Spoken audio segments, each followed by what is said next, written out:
particularmente por parte de los Estados Unidos, en nombre de su seguridad nacional.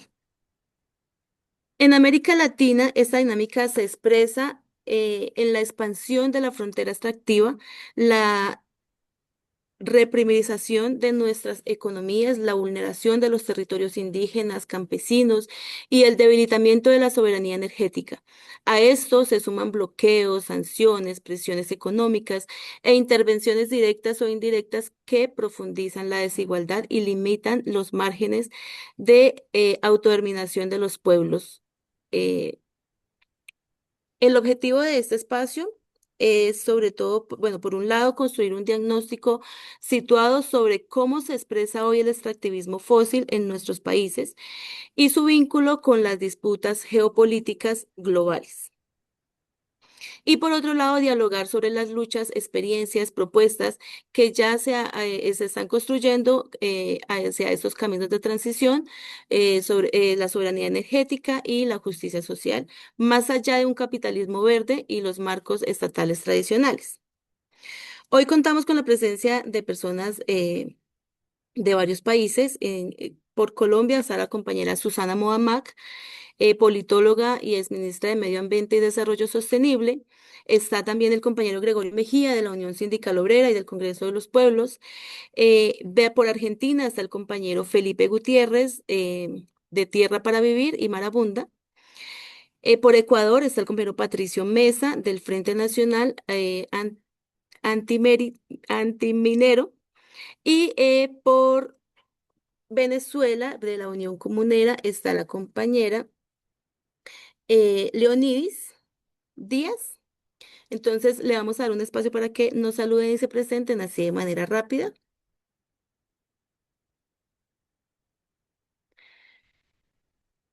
Empezamos con el Ah, compañero Gregorio. Buenos días a todos y todas y todes. Gregorio Alfonso Mejía Mancera de la Unión Sindical Obrera de la Industria del Petróleo, 33 años en la industria, dirigente sindical desde hace aproximadamente 32 años. Y pues nada, esperamos que este conversatorio, este espacio, pues nos despeje algunas dudas o nos cree más dudas de las que tenemos actualmente sobre la transición energética, sobre el empoderamiento de los Estados Unidos a través de invasiones y demás para obtener las riquezas no solamente petroleras, sino de otras índoles mineroenergéticas. Muchas gracias.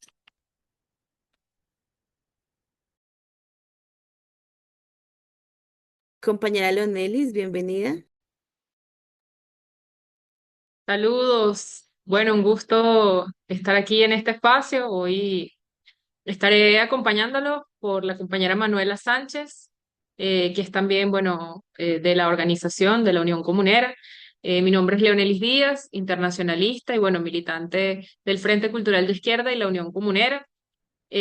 Bueno, con la intención de comentarles a ustedes un poco de las experiencias nuestras en Venezuela de organización, específicamente de la comuna, ¿no? Como horizonte de transformación que nos pueda permitir mirar hasta a un horizonte, digamos, más amigable, más con el ambiente, con el ecosistema, que propone una transformación social. Entonces, bueno, más adelante les comentaré. Saludos y respetos para todos ustedes. Gracias, Leonelis, y su saludo también a la compañera Manuela. El compañero Felipe de Argentina.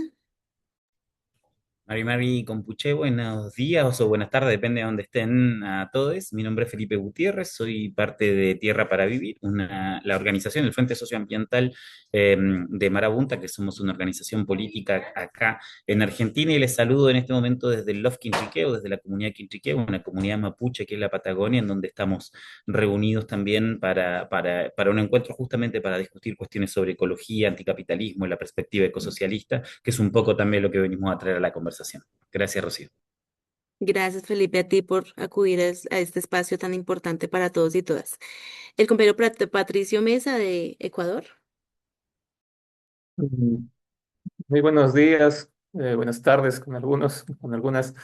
Mi nombre es Patricio Mesa, soy parte de la organización Comuna Amazónica, es una organización de acá de la Amazonía ecuatoriana, que a la vez hace parte del Frente Nacional Antiminero.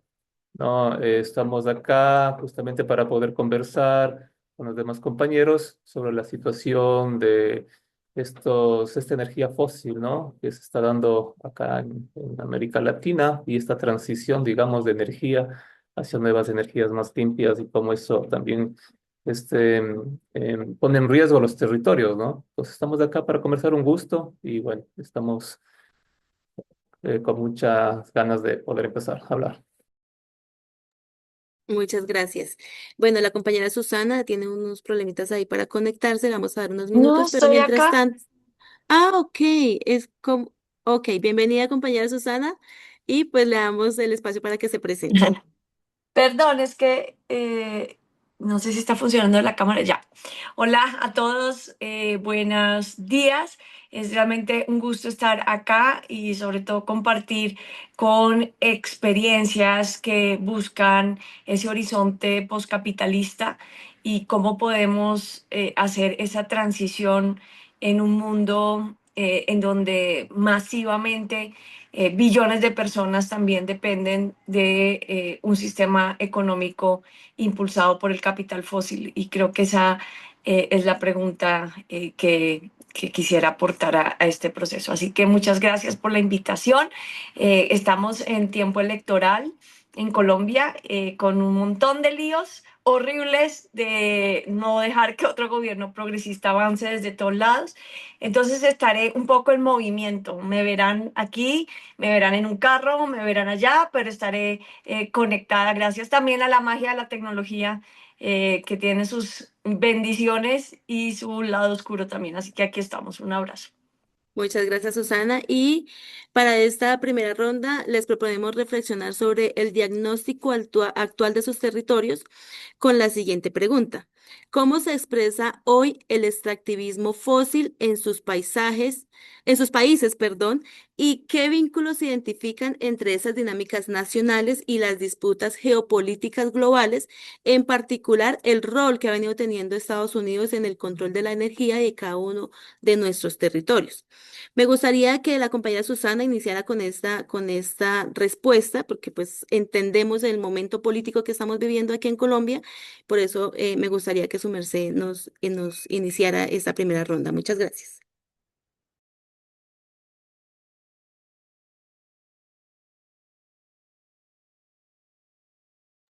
Estás en silencio.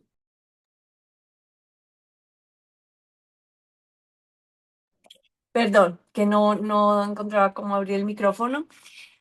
Bueno, vamos a hablar de esta coyuntura, este momento como de disyuntiva en Colombia. Un país que hace 30 años decidió económicamente profundizar una dependencia de la exportación de combustibles fósiles, tanto por el hallazgo de grandes pozos, relativamente grandes pozos en los años 90, como también por el inicio de la minería a gran escala de carbón y la explotación de esta minería a gran escala. Y esto generó lo que ha generado en muchos países, la destrucción o la disminución de la participación de la industria, de la agricultura, sobre todo con unos impactos regionales muy fuertes, y un proceso de violencia política y social que está atado a la historia política de Colombia, está atado obviamente al proceso de conflicto armado de Colombia, pero que en las regiones extractivistas se vivió con especial violencia, porque el extractivismo también se convirtió, entre comillas, en un botín para los grupos armados que presionaban al Estado a través, por ejemplo, de la voladura de oleoductos, con unos impactos ambientales impresionantes, pero sobre todo en las regiones de extractivismo, una destrucción del empleo, de la industria, de la agricultura. Y en la participación en el PIB y la dependencia de los ingresos fiscales del gobierno colombiano, una alta dependencia de las rentabilidades de Ecopetrol como empresa pública petrolera, que tiene una larga historia, más de 100 años de explotación. Ya en el siglo XXI, con crisis climática, cuando se rompe la burbuja de los precios altos, empieza también a haber un déficit fiscal, pero también una realidad, y es que llevamos 40 años en Colombia sin encontrar un gran oleoducto de petróleo. Tenemos es una permanente extracción de los pozos antiguos y el carbón, por la descarbonización y las políticas climáticas, empieza a perder mercado en el mundo. O sea, nuestros ingresos por carbón también empiezan a disminuir. Y el gobierno colombiano, si no es por este gobierno que plantea el debate, y no lo estoy planteando desde la perspectiva ni siquiera en este momento ambiental ni territorial, lo estoy planteando netamente desde la perspectiva económica. Si no planteamos el debate de la diversificación económica, de disminuir la dependencia de los ingresos fiscales y la balanza comercial del país, de estas exportaciones sin cambio climático ni sin regulación internacional, de todas formas nuestro futuro económico no está ahí, porque no tenemos grandes yacimientos y segundo, nuestro petróleo es un petróleo pesado, costoso de refinar y el carbón, que podríamos explotar carbón 100 años más, está perdiendo mercado simplemente por la nueva tecnología de reemplazo.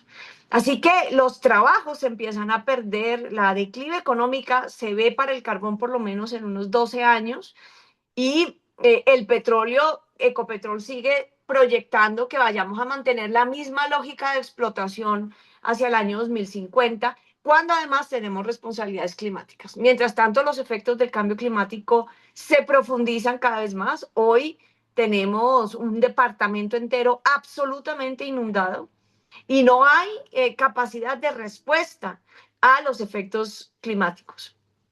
Entonces aquí entra fuertemente una política pública. ¿Cuáles serían? Y aquí lo dejo como pregunta para cerrar esta pregunta, pero lo dejo como pregunta. La pregunta que empezó el gobierno colombiano a explorar y que yo creo que hay que profundizar muchísimo más es cuáles serían los sectores económicos, voy a ponerlo en ese modelo en este momento y ya lo profundizaremos más adelante. ¿Cuáles serían los sectores económicos que pudieran simultáneamente reemplazar los ingresos fiscales que deja el carbón y el petróleo, la balanza comercial de exportación, pero al mismo tiempo revitalizar los territorios ambientalmente, generar la participación democrática del trabajo de las comunidades de esos territorios y tercero, esa revitalización ambiental, protegernos de la crisis climática? Esa es la pregunta que yo generaría y que sería la pregunta exploratoria hacia un futuro que trascienda la exportación. Ahora, en esa política, Colombia es el primer país que se une a un tratado de no al llamado a un tratado de no proliferación de combustibles fósiles, el primer país exportador y dependiente de la exportación. Es el país que va a liderar la conferencia en abril diplomática para la salida de los fósiles en el mundo porque no ha sido suficiente con las cumbres climáticas, y es el país que hoy logró en 3 años que a partir del turismo, sobre todo basado en cultura, naturaleza y el proceso de paz, sumado a la exportación de café, haya tenido hoy más ingresos por ese turismo que la suma de la exportación de carbón y café juntos. O sea, empieza a verse que esa transición es posible. Lo voy a dejar allí porque creo que hay preguntas más de fondo sobre reparación histórica de los territorios explotados y sobre trascendencia de esa explotación, trascendencia y justicia social y justicia ambiental, pero también justicia penal frente al despojo de eso y cómo en un nuevo modelo se puede trabajar esa inclusión desde los territorios.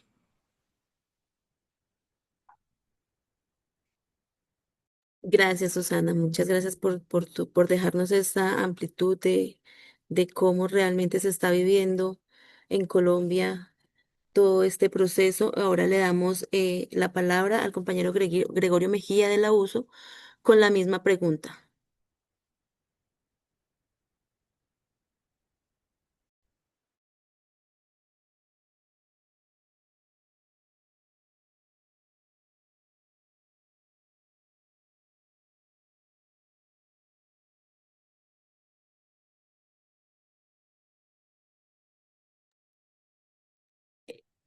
Bueno, mientras que el compañero Gregorio soluciona ahí el problema que tiene con su micrófono, entonces le damos la palabra al compañero Patricio Mesa. Muchas gracias, compañeros, compañeras. Reiterar el saludo a todos y a todas que están aquí juntos, ¿no? Que estamos aquí juntos para conversar. O sea, el problema de los combustibles fósiles es un problema que está acabando, digamos, con la equilibrio ambiental del planeta, ¿no? Y también que está acabando con las estructuras sociales, ya que prácticamente alrededor de este negocio, ¿no? Es como se va cimentando las estructuras, sobre todo del capitalismo, para que del planeta, ¿no es cierto?, se haga un planeta de saqueo de recursos naturales y que de alguna forma se pueda pensar que es el clímax, digamos, del capital, de la historia de la humanidad, es el clímax del capital, y que hay que aprovechar todos los recursos del planeta para darle vida a este sistema perverso, ¿no? Que está acabando y destruyendo la vida en la naturaleza. Acá en el Ecuador nace la era petrolera en el 73, unos poquito antes, en la década de los 50, 40, hicieron exploración, pero en el 73, en la década de los 70, es cuando entra esta empresa estadounidense, Texaco, entra justamente acá, ¿no? Ahí tiene una relación directamente entre una junta militar de acá del país y a las políticas estadounidenses en cuanto al saqueo de recursos, ¿no? La empresa Texaco entra, se queda 20 años en el país, tiene una contaminación impresionante en la Amazonía Norte, sobre todo en las provincias de Orellana y Sucumbíos, que es donde se asentaron, ¿no? Alrededor de 1 millón de hectáreas devastadas, varias piscinas contaminadas, que eran piscinas de recuperación, de tratamiento de aguas o de tratamiento de crudo, de aguas residuales, sobre todo, que dejaron ahí prácticamente. Entonces ha habido una evidencia de un impacto constante en cuanto a la explotación petrolera por parte de esta empresa petrolera Texaco, ¿no? Ahí está un grupo muy importante de compañeros que están demandando justamente que se remedie todo este daño.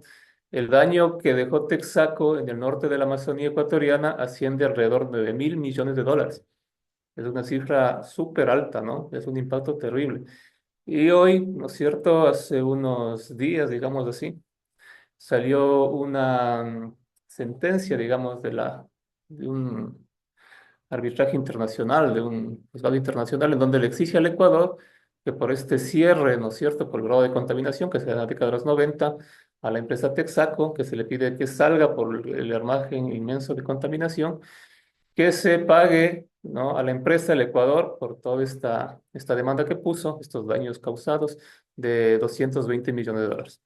220 millones de dólares. Lo que se está pidiendo desde acá, desde las organizaciones, sobre todo las organizaciones que están afectadas, es que ese monto se pague a los pueblos campesinos e indígenas que se encuentran afectados, ¿no? Como parte de esta remediación, compensación que asuma 9.000 millones de dólares, digamos. Es algo que es lo que se está peleando ahorita en estas políticas. Luego de eso, ¿no? Luego de la entrada de la Texaco, existen 10 rondas petroleras en el Ecuador, donde se subasta el territorio. En la Amazonía ecuatoriana está cerca del 65% concesionada, ¿no? Graficada. La mayor parte tiene la empresa privada que se llama Petroamazonas, ¿no? Antes se llamaba Petroecuador. Es la empresa que tiene la mayor cantidad de concesiones y que han generado, digamos, varios violaciones a los derechos humanos colectivos y de la naturaleza, porque avanzan estas concesiones y los permisos ambientales para exploración y explotación sin hacer la consulta previa, por ejemplo, la consulta ambiental, sin tener este debido proceso para poder avanzar, ¿no? La última ronda que pretendían hacer, ya desde hace unos 15 años tal vez, desde la época de Correa, Rafael Correa cuando era presidente, es la 11ª ronda petrolera en el país.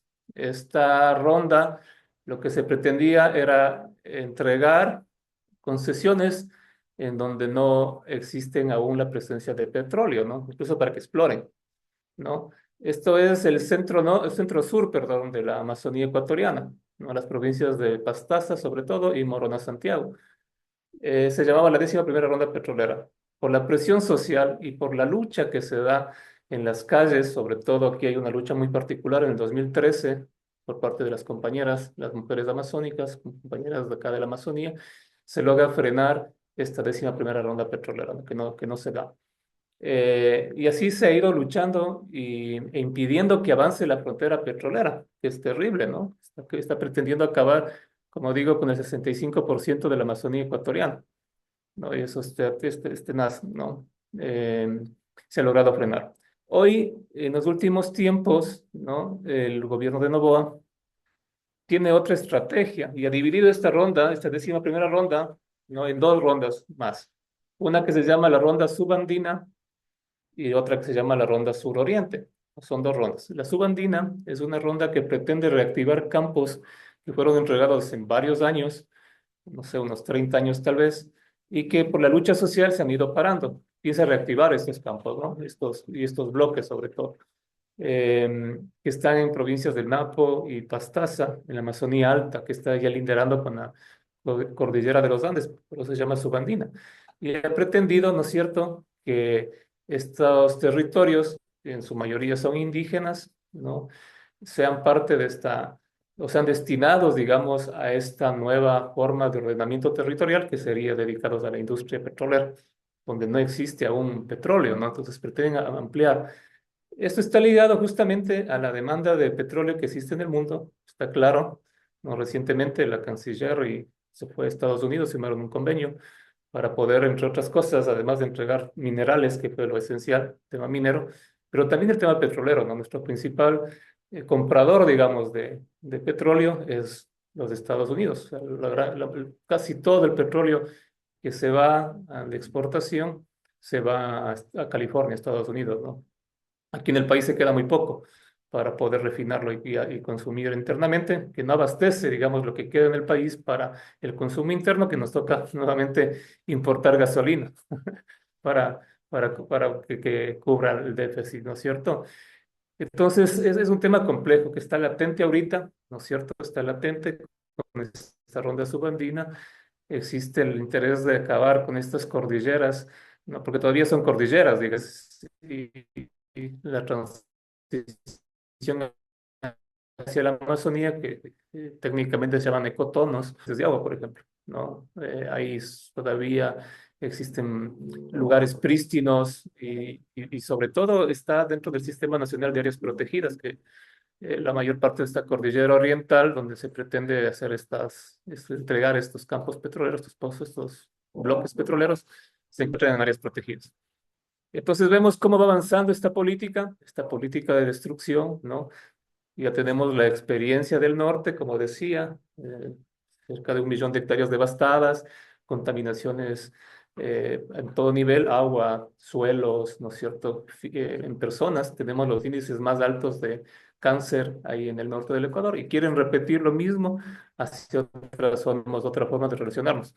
Hay pueblos incluso que están viviendo en aislamiento voluntario, ¿no? Como es el caso del Yasuni, y pueblos también que, si bien es cierto, sus nacionalidades están ya en una lógica en cuanto a las necesidades que les da dando el Estado, pero viven aún al interior de la. Entonces es importante tener en cuenta eso para poder como organizaciones emprender una lucha y avanzar en que no se permita, digamos, que este territorio sean concesionados. Estamos en eso justamente y estamos avanzando. Muchas gracias. Muchas gracias, Patricia. Muchas gracias, compañeros, por la puntualidad en el tiempo. Hemos sido como muy puntuales en nuestro tiempo, de verdad, muchas gracias.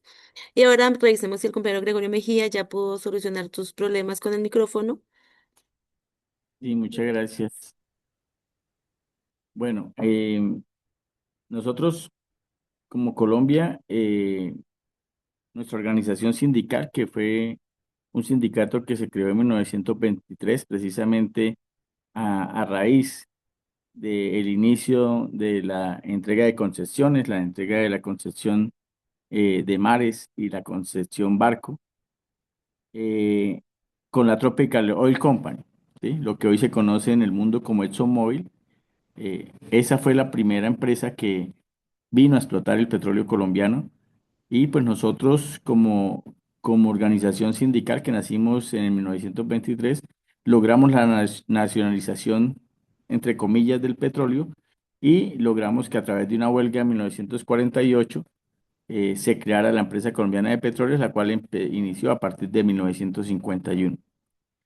Esto pues ha traído unas luchas nacionalistas por parte de esta organización sindical, unas luchas soberanas eh, alrededor de la industria petrolera. Es importante eh, destacar que uno de los puntos fundamentales hoy en Colombia de la producción, nosotros tenemos hoy una producción aproximadamente de 750.000 barriles día. Esto pues es una producción que a pesar de que no se está explorando, a pesar de que se ha bajado, digamos que las operaciones en los pozos petroleros o en la exploración de pozos petroleros y demás, pues es una de las cifras más altas que hemos tenido en la producción de hidrocarburos. Tenemos un gobierno que hoy ha desacelerado un poco el tema de la exploración por todo lo que tiene que ver con el daño ambiental, la huella de CO2 y demás. Y esto ha golpeado a la industria petrolera fuertemente, especialmente a las empresas de servicios, las cuales son las que hacen el mantenimiento de los pozos, las que hacen la exploración.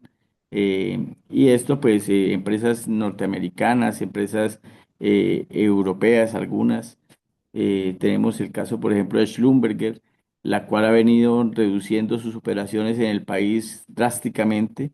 Eh, Esto a nosotros como organización sindical, lógicamente que nos afecta, porque empresas como Halliburton, eh, Schlumberger, eh, Ares y todas esas, pues afectan a nuestros afiliados porque al reducir la producción y la exploración, pues prácticamente se disminuye la mano de obra que utilizan y nuestros afiliados pues se ven golpeados, ¿cierto?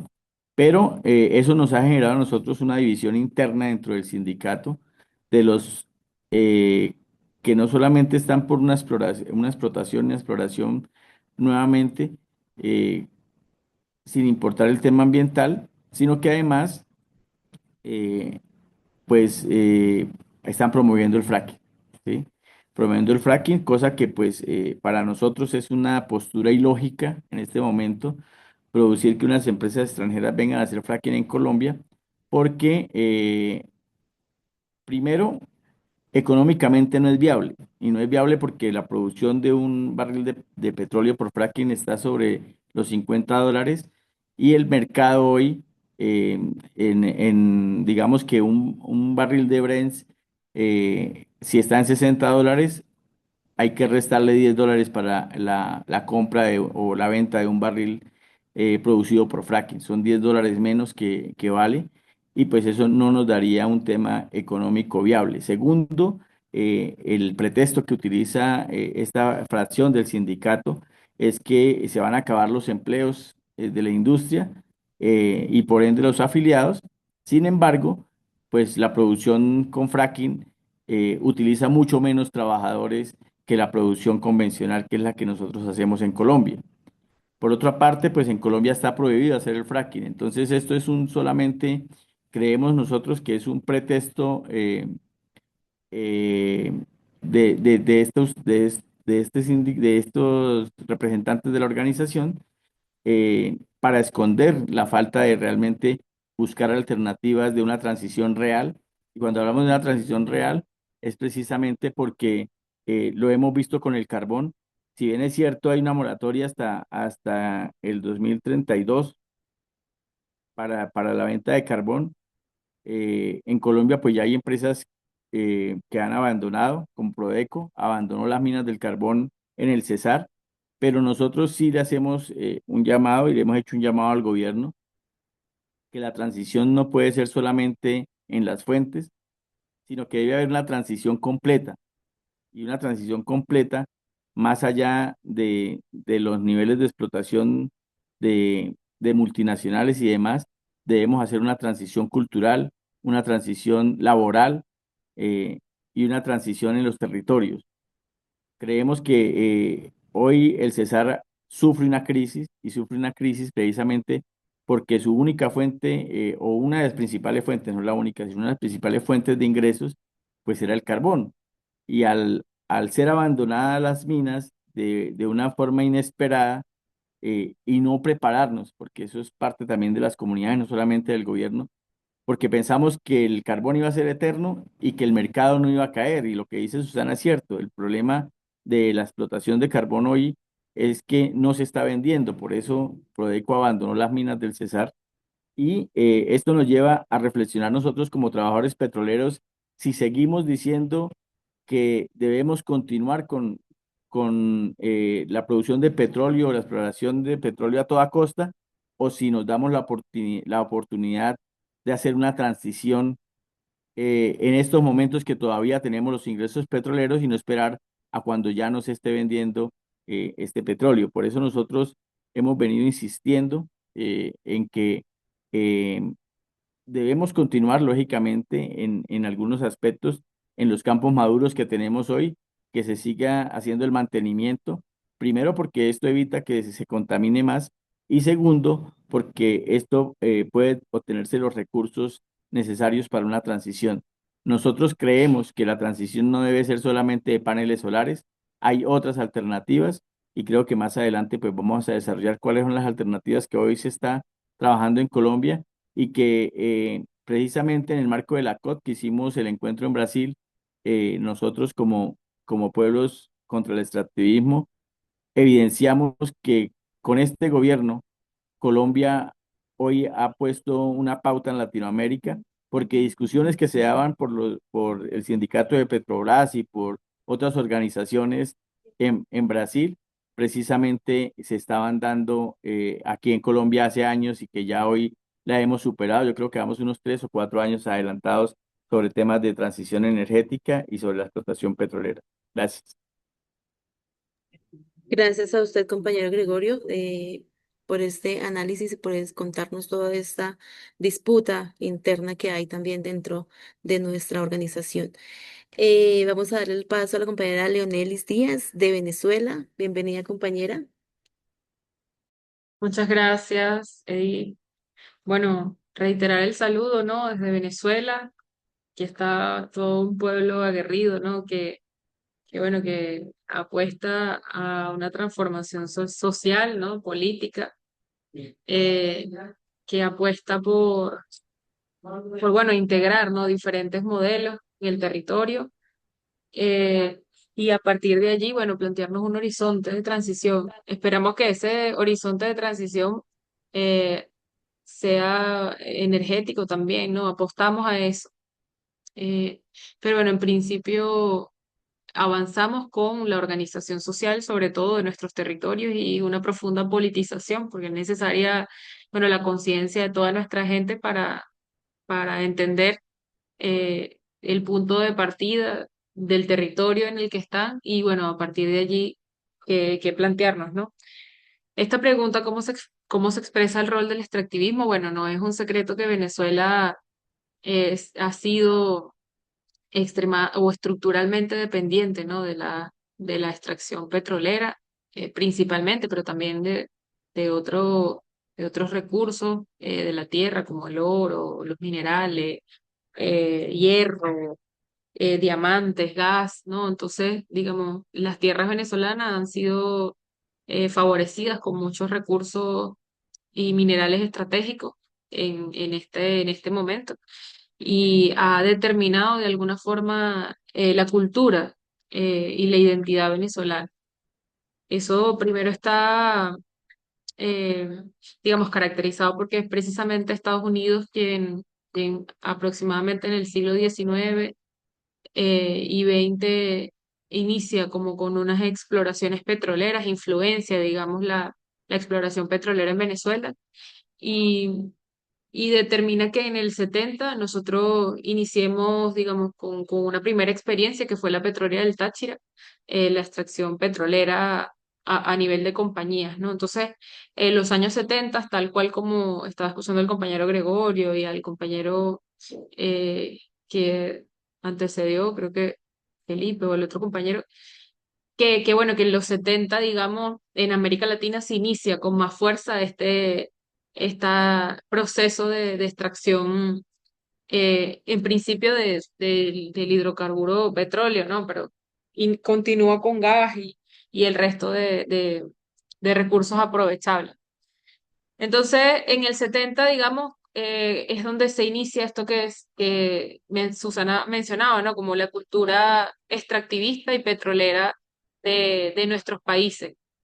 Y no escapa Venezuela de esa realidad.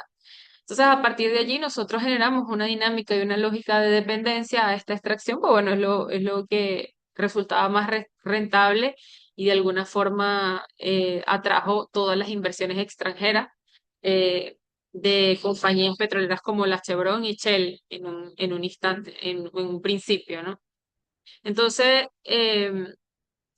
todos nuestros campos, todos nuestros territorios fueron desplazados o las personas fueron desplazadas de los campos y de los territorios hacia las zonas de industrialización, hacia la zona donde se estaban practicando estas extracciones, ¿no? Esta nueva lógica económica en el país.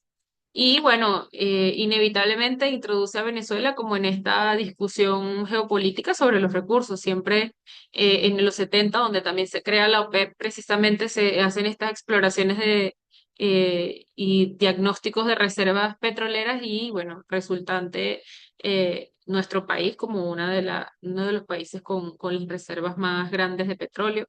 Como mencionaba Susana, al igual que en Colombia, el petróleo venezolano también es extra pesado y tiene otros procesos para su extracción, ¿no? Tiene otras implicaciones para su procesamiento, mejor dicho. Y, y digamos, con las dinámicas nacionales, toda la política gira en torno a eso. Nosotros en 1920 iniciamos unas primeras leyes para el aprovechamiento del petróleo, de los recursos petroleros mínimamente obtener algunas regalías, porque en principio se daban concesiones que no generaban, pues que no beneficiaban al Estado venezolano, sino a los propios dueños de los territorios donde se habían encontrado los yacimientos petrolíferos. Entonces, este, nosotros a partir de allí, a partir de 1920, empezamos como a cursar o a incursar sobre en los marcos jurídicos y legales que pudieran permitir que toda la nación se viera involucrada en un tema tan en boga, yo creo que en ese momento y ahora como lo es los hidrocarburos, ¿no? El recurso hidrocarburos. En Venezuela para esos periodos poco digamos, se venía evaluando o tenía más influencia en temas como las crisis ambientales, ¿no? Poco nos preocupamos por las consecuencias y las responsabilidades que acarrea la extracción petrolera, la extracción de hidrocarburos en general. Entonces, digamos, ahora Venezuela con esta cultura petrolera, con que toda la dinámica económica girara en torno a exportar y que se definiera en la División Internacional del Trabajo el rol de Venezuela simplemente como extractor de petróleo. Entonces, la industria se desarrolló solamente en esos términos. Y a partir de las primeras medidas coercitivas unilaterales y el bloqueo económico establecido, más bien la industria petrolera venezolana se queda como un poco atrás, ¿no? Con la infraestructura para realizarlo. Entonces, bueno, todo esto lo menciono porque para llegar a la discusión sobre la crisis climática, eso, Susana lo mencionaba muy bien, hay que dar un paso a idear políticas que nos permitan reducir los niveles de dependencia de la extracción petrolífera o del crudo o de la extracción en general de minerales y recursos de la tierra. Entonces, en Venezuela se ha politizado, ¿no? a pesar de que en los 70 no fue un gobierno ni cercano a la izquierda que nacionaliza el petróleo, se empieza como con la identidad nacional y con los vínculos nacionales que teníamos a discutir en la gente, bueno, el derecho que tenía nuestra población de esos recursos, derecho que tenía nuestra población a percibir, digamos, eh, ingresos por esos recursos. Y finalmente con el comandante Chávez, inevitable no mencionarlo, finalmente con el comandante Chávez, que ese proceso de politización llega a todos nosotros en los rincones de todo el país, ¿no? El derecho y la necesidad que nosotros tenemos de acceder a esos recursos ya que se está incurriendo en ellos. Pero además, entender las consecuencias que esto acarrea, ¿no? Entender la posición que juega Venezuela en la geopolítica, ¿no? Entonces empezamos a hablar de geopolítica. Cada uno de los elementos está conectado y es precisamente el comandante Chávez quien justo en el discurso de la ONU dice, bueno, no tenemos que cambiar eh, el clima, ¿no? Sino el sistema. Entonces empieza como ese proceso de politización que nos ha permitido hasta ahora llevar una discusión sobre las responsabilidades climáticas o los efectos climáticos que tiene la extracción petrolera en Venezuela. Pero para mí es muy importante como en esta pregunta con los vínculos, nada, explicar o de propia voz, ¿no? Porque ya tenemos artículos, tenemos información que puede relatarlo, que es precisamente lo que eh, deriva en la situación actual que tenemos en Venezuela, en la intervención militar que tuvimos en Venezuela y en el secuestro de nuestro presidente Nicolás Maduro, ¿no? No está aislado. eh, es justamente la dependencia de nuestro país, pero así de los países de Latinoamérica, y como principalmente de la dependencia de los Estados Unidos de América como esta primera potencia económica mundial en decadencia y su deseo voraz por obtener los recursos, así no estén en su suelo, ¿no? Pero como ellos consideran con toda su doctrina política monroísta que América Latina les pertenece, ¿no? Entonces vemos cómo ha determinado o cómo ha derivado la condición de Venezuela de países con las mayores reservas de petróleo y un país profundamente dependiente de las extracciones petroleras en una intervención militar, en intentos de desestabilización y crisis en el país y asedio pues constante a través de las medidas coercitivas unilaterales, a través de los medios de comunicación, a través de los organismos supranacionales y allí vemos esa contradicción climática que tenemos ahora en el contexto, ¿no? Digamos, nosotros estamos dando la discusión sobre por qué es necesario abandonar estos sistemas o métodos extractivistas, mientras Estados Unidos eh, abandona todos los acuerdos internacionales y todos los organismos internacionales que justamente plantean esta incógnita, ¿no? Entonces, eh, está el tema del petróleo y de los recursos nos da justamente para más de un minuto hablar, porque determina toda la dinámica política interna y externa de Venezuela. Bueno, por ahí lo planteo y bueno, me disculpo si me pasé del tiempo. Gracias. Gracias, compañera. Vamos a darle paso al compañero Felipe de Tierra para Vivir y Marabunta. Bienvenido, compañero. Hola, compás. Solo decirles que estoy con unos pequeños problemitas de batería en la compu, así que si es que se me llega a apagar, voy a pasarme al celular, me voy a conectar desde otro celular durante la exposición si es que llega a pasar eso.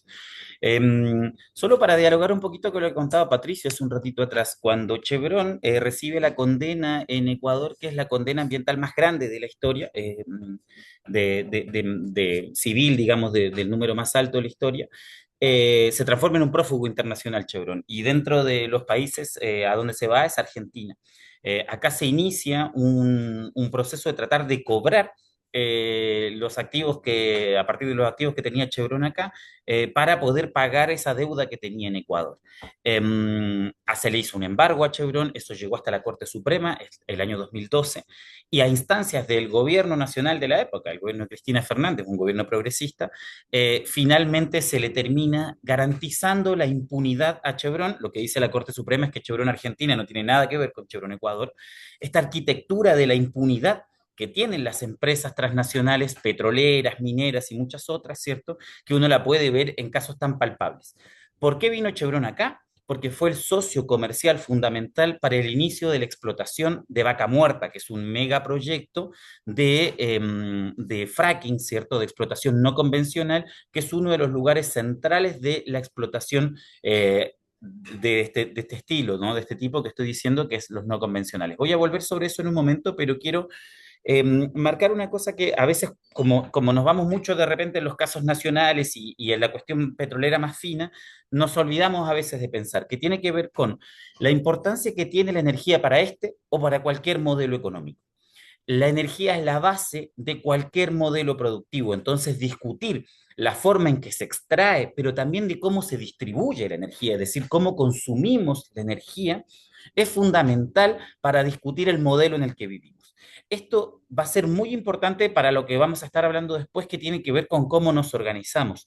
Dejemos de pensar que la energía es solo una cuestión que afecta a las personas que están en los sitios de extracción, y tenemos que pensar más en la universalidad del problema de la energía, porque todos y todas somos consumidores de la energía y porque la energía es un derecho humano. Nosotros tenemos derecho a calefaccionarnos en invierno. Bueno, acá hay varias personas que vienen de países sin muchas estaciones, ¿no? Pero acá tenemos temperaturas muy extremas, el verano es muy duro y el invierno también. Entonces tenemos que pensar también en que es parte de las necesidades básicas de la vida, la cuestión de cómo vivimos mejor con la energía. Voy a retomar eso en un momentito más.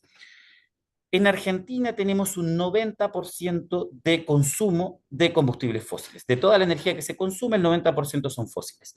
De hecho, de la electricidad, 2/3 se producen con quema de combustibles fósiles, principalmente gas, en centrales térmicas.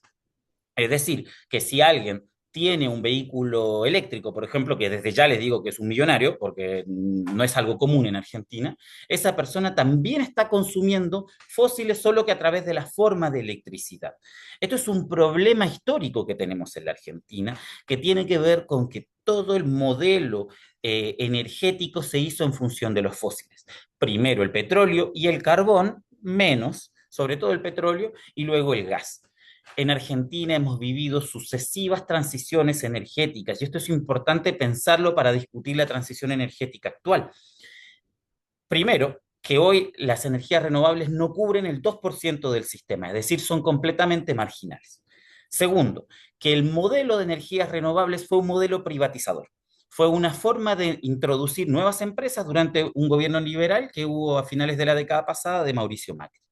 Y tercero, que en realidad cuando uno piensa, el sistema casi siempre está en proceso de transición, casi nunca está estable. Nosotros tuvimos una base energética fundamentada en el carbón a finales del siglo XIX, en el petróleo hacia la Segunda Guerra Mundial, después de la crisis del 30. Qué importante pensar esto. El carbón era fundamental porque la hegemonía mundial la tenía Inglaterra y ellos tenían la máquina a vapor, era su tecnología. Entonces acá lo que más se usaba era carbón. Cuando transitamos hacia la hegemonía de Estados Unidos venía con la tecnología del motor de combustión interna. Entonces pasó a ser el petróleo la energía fundamental.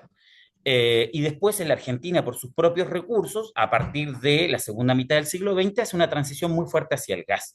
O sea que para nosotros la transición no es nada nuevo, es más bien una constante. La discusión que tenemos que tener entonces es el para qué de esa energía y qué sectores controlan esa cuestión. No es solo una discusión que tiene que ver con qué tipo de energía se consume, sino también qué la controla y para qué. Esto no podemos obviar claramente los efectos de la crisis climática y los impactos locales. Nosotros tenemos 100 años de contaminación petrolera en esta provincia, en la provincia de Neuquén. Entonces, la remediación petrolera es fundamental para pensar cualquier proceso de transición. Pero ¿qué es lo que estamos viviendo hoy? Una transición desordenada. YPF, que es la empresa fundamental del país, ¿cierto? La empresa nacional, como Ecopetrol en Colombia, como PDVSA en Venezuela, es una empresa que está abandonando algunos territorios, por ejemplo, en la provincia de Chubut, la ciudad de Comodoro Rivadavia, de manera completamente desordenada. Esto es muy propio del capitalismo, ¿no? El desorden. Entonces, ¿qué es lo que está dejando? Un reguero de contaminación, pero también desempleo, desigualdad social, territorios sin horizonte productivo. Esa es la transición energética que se está viviendo en la actualidad. Y esa transición está orientada no hacia las energías renovables, sino hacia el gas de fracking, hacia el petróleo de fracking en Vaca Muerta. Retomo lo que decía antes, Chevron fue un aliado fundamental para la explotación de Vaca Muerta. Vaca Muerta es una mega formación de 30.000 kilómetros cuadrados, es del tamaño de Bélgica, que está fundamentalmente en la provincia de Neuquén, pero no solo es acá en la Patagonia, esto en la zona sur de Argentina, también en otras provincias como Río Negro, y acá se está explotando sobre comunidades mapuche. Hay más de 20 comunidades mapuches en esos territorios. El avance es brutal sobre todos los tipos de fuentes de agua, sobre formas de vida, sobre economías como la ganadería, pero también la producción de fruta. Esta es una zona muy importante de producción frutícola. Todo eso se ve arrasado por una propuesta que no es productiva, sino que es extractiva. Entonces, ahí hay una cuestión muy importante para tomar en cuenta. Entonces, hay un foco mundial en Vaca Muerta en la explotación. Dos cositas más sobre eso. Uno, el rol geopolítico de Estados Unidos, porque era parte de la pregunta. El fracking es una política internacional de Estados Unidos y de sus empresas para contrarrestar el poder de la OPEP y de Rusia. En la medida en que más países avancen con el fracking, ¿cierto? Eso contrarresta el poder de los enemigos naturales geopolíticos de Estados Unidos, o algunos son medio amigos, habría que ver, por ejemplo, qué pasa con Arabia Saudita. Sin embargo, lo que nosotros tenemos acá no es el control de un país, sino que es el control de un modelo que es el capitalismo. Pueden ser empresas gringas, pueden ser empresas italianas o españolas, o pueden ser empresas de carácter nacional, de la burguesía nacional. El problema no es geográfico, el problema es que hay una clase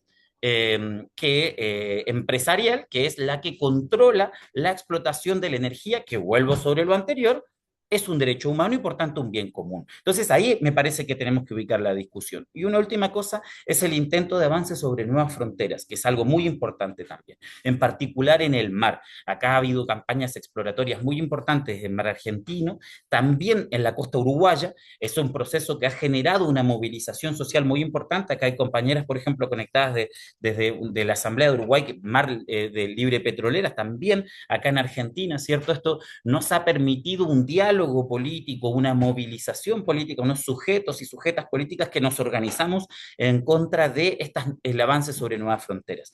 Vamos a retomar esto un poco después cuando charlemos un poco más de cómo nos oponemos a este modelo que estábamos caracterizando. Bueno, agradecemos de verdad a cada uno y a cada una de ustedes que nos han venido ilustrando de las situaciones de cada uno de sus países, a Susana, a Patricio, a Gregorio, a Leonelis, a Felipe. Y hasta aquí hemos escuchado un panorama muy potente que muestra cómo el extractivismo fósil adopta formas específicas en cada país, pero responde a una lógica común, la subordinación de nuestros recursos e intereses geopolíticos, corporativos, capitalistas, con impactos sociales, ambientales y políticos muy profundos. Frente a este escenario surgen resistencias, experiencias comunitarias y propuestas de disputa, no solo en el modelo energético, sino también en el sentido mismo del desarrollo de la integración regional. Y cómo se han generado esas disputas incluso al interior de las organizaciones sindicales, como lo mencionaba el compañero de la uso, y cómo un sector aprueba el proyecto de fracking y otro sector sigue resistiendo frente a la defensa de la vida y proyectando una transición energética justo para todas y todos. Queremos saber si las personas que están conectadas tienen alguna pregunta hasta acá. Si quieren levantar su manita, hacernos preguntas, hacerle preguntas a alguna persona de los participantes del panel.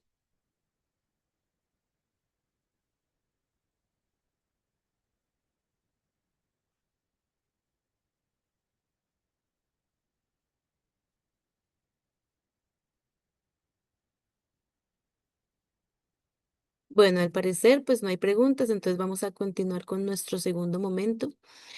Y en esa segunda ronda los queremos invitar a profundizar en las experiencias de la construcción y en los horizontes políticos que se abren desde las luchas, como lo decía Felipe, pensándonos en una organización, en la organización internacional. Y la pregunta es, frente a este escenario, ¿qué experiencias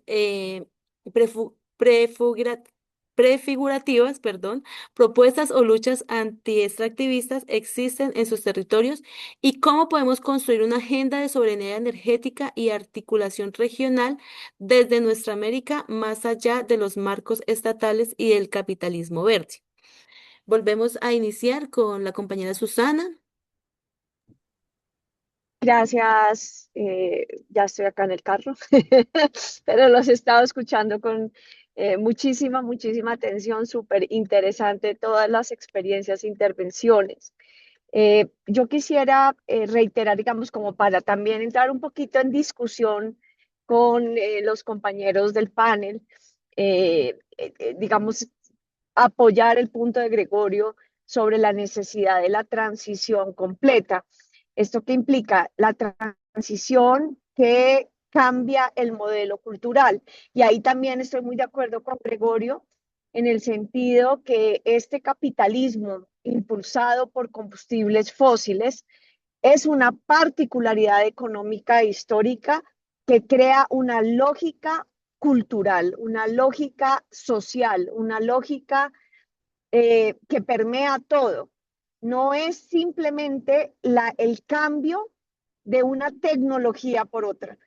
El centro energético, o sea, el capitalismo como lo conocemos, la capacidad de explotación, la tecnología, sus propiedades emergentes en las relaciones sociales, es por tener el combustible fósil. Entonces, ahí también debato un poquito con Felipe, en el sentido que si bien hemos estado en el último siglo y medio en permanentes transiciones energéticas, todas mantienen la lógica del combustible fósil. Así que el salto que debemos dar ahora es de otra naturaleza. Y yo creo que eso también hay que entenderlo, porque la energía renovable no es exactamente la combustión. Y por lo tanto va a generar otras lógicas o debería generar otras lógicas de relacionamiento social, de consumo, de producción e inclusive de valores sociales. Y otra forma de organización social para la vida que hoy debe abordar el cambio climático.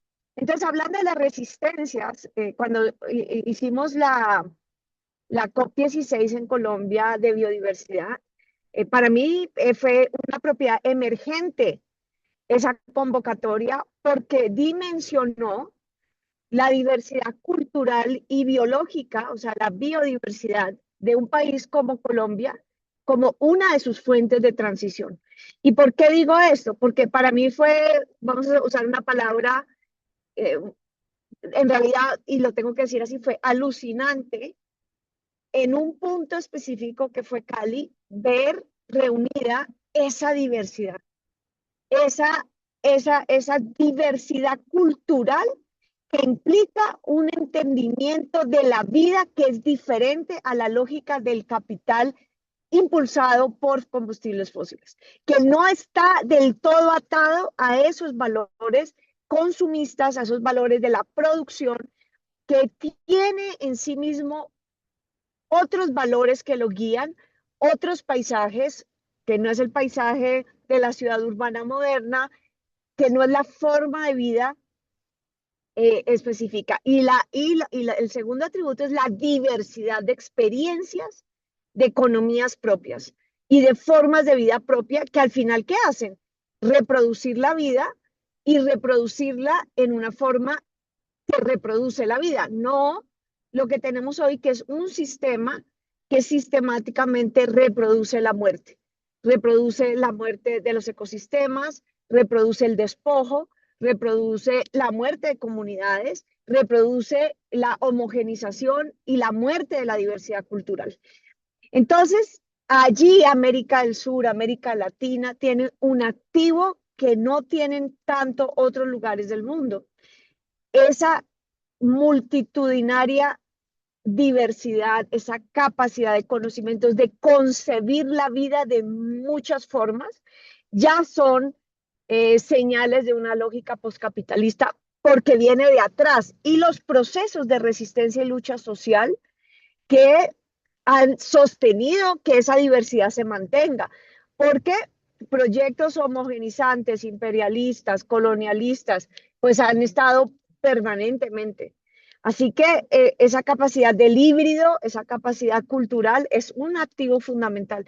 Lo segundo es la diversidad biológica, porque si lográramos un horizonte en donde podemos demostrar economías propias que generan valor agregado para resolver problemas de la humanidad, que reproducen la cultura, reproducen positivamente la diversidad ambiental y la biodiversidad, y por lo tanto nos protegen del cambio climático. Yo creo que esas tres características, y las llamamos aquí en Colombia economías para la vida, generan una opción de transición porque, como lo dije en el primer momento de la intervención, tenemos esto es una transición súper compleja y muy retante. ¿Y el reto cuál es? Que entre un proceso y el otro no haya un abismo que genere precisamente un retroceso. Como lo decía también Felipe, por ejemplo, sí, desde el liberalismo verde, desde el capitalismo verde, dice, no, pues que todos tengamos un auto eléctrico, que primero arranca por las capas superiores de la sociedad y segundo, restringe las libertades y tercero, está causando un movimiento social que aprovecha la derecha populista en contra de la transición climática, porque se está haciendo en la misma lógica liberal, capitalista, de desigualdad. Entonces, si la transición verde es el mismo modelo de desigualdad, lo que vamos a tener es populismos en contra de la transición, que es lo que ya está pasando con la subida de la derecha. Pero el reto nuestro es mostrar desde lo que somos, desde nuestras comunidades, desde nuestra raíz, desde nuestros territorios, que sí se pueden desarrollar economías que respetan los bienes comunes, que generan derechos, que mejoran la calidad de vida de millones de personas, pero que simultáneamente están regenerando la naturaleza, están además atando a la gente a la vida. Fíjense esta crisis de salud mental que tenemos en todo el mundo, en la juventud, porque estamos desarraigados de la vida, hay que volvernos a arraigar a la vida. Y allí yo creo que hay unas claves de una transición. Y finalizo con que pasar al modelo, no podemos, mejor dicho, esta sería como la conclusión, no podemos pretender que la transición energética es reemplazar la tecnología del combustible fósil por la tecnología renovable. Eso solo va a causar un desastre igual o mayor. Se trata de cambiar la lógica social de producción y consumo y se trata de cambiar los valores de la sociedad, valores de acumulación, valores materialistas. De eso se trata en el fondo, para empezar a tener una vida dentro de los límites del planeta que regeneren el planeta, que al mismo tiempo descarbonice, primer movimiento del siglo XXI, y regenere la capacidad de la naturaleza de tomar control del planeta, segundo movimiento del siglo XXI. Ese es el reto. No es una transición solo tecnológica, es una transición de la forma que vivimos y habitamos en el planeta en medio de una crisis ya desatada, crisis climática, y en medio de grandes desigualdades. Y en medio de un embate que ya tiene que llegar a las últimas fronteras y que ya lo debe hacer con suma violencia, porque realmente cada vez es más difícil sostener el sistema. Y por lo tanto vemos otra vez, pues, como el imperialismo, la militarización, la imposición vía la destrucción del derecho internacional hace parte de ese síntoma de ese capitalismo en total crisis y su necesidad de sostener el sistema, inclusive ya con la violencia extrema, que nunca ha dejado de estar, es un sistema de imposición violento permanentemente, pero que ahora ya busca llegar pues hasta límites que no, sí, a escalar.